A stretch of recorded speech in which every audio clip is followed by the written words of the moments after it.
মানিকগঞ্জ পৌরসভার ময়লার ভাগাড়ের কারণে চরম দুর্ভোগে 5 গ্রামের মানুষ। পচা দুর্গন্ধে পরিবেশ দূষিত হওয়ার পাশাপাশি বেড়েছে মশা মাছির উৎপাত। বর্জ্য কৃষি জমিতে ছড়িয়ে পড়ায় ব্যাহত হচ্ছে চাষাবাদ। সমস্যা সমাধানে দ্রুতই প্রকল্প হাতে নেওয়ার আশ্বাস পৌর কর্তৃপক্ষের। এটি মানিকগঞ্জ পৌরসভার ময়লার ভাগাড়। পৌরসভা থেকে 5 কিলোমিটার দূরে দিঘি ইউনিয়নের ভাটবাউর এলাকায় 2012 সালে তৈরি এই ভাগাড়ে প্রতিদিন বর্জ্য ফেলা হয় প্রায় 30 টন। তবে নির্দিষ্ট স্থানের বাইরে কৃষি জমিতেও ছড়িয়ে পড়ছে ময়লা।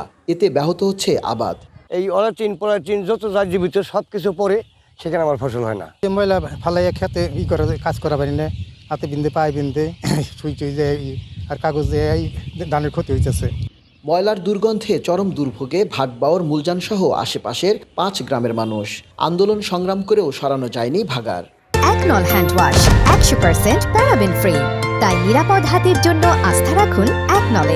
বড়দেরও সমস্যা, বাচ্চাদের হলো আরো বেশি সমস্যা।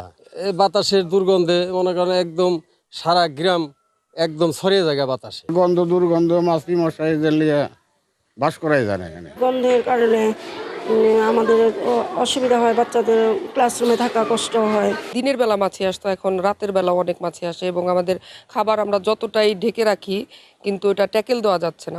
এই সমস্যা সমাধানে প্রকল্প নেয়ার কথা জানালেন পৌরসভার প্রশাসক। 100 কোটি টাকার একটা প্রজেক্ট তৈরি করে আমরা ডিপিপি করে পাঠিয়েছি। তো জিনিসটা নিয়ে এখন কাজ চলমান আছে, আর যতদিন না ওটা পাশ হয়ে আসছে আমরা তো কাজ শুরু করতে পারছি না। তো ততদিন আসলে আমাদের দিক থেকে আপাতত করার মতো তেমন কোনো কাজ নাই। তো আমরা আশা করছি অচিরেই প্রজেক্টটা পাশ হয়ে আসবে।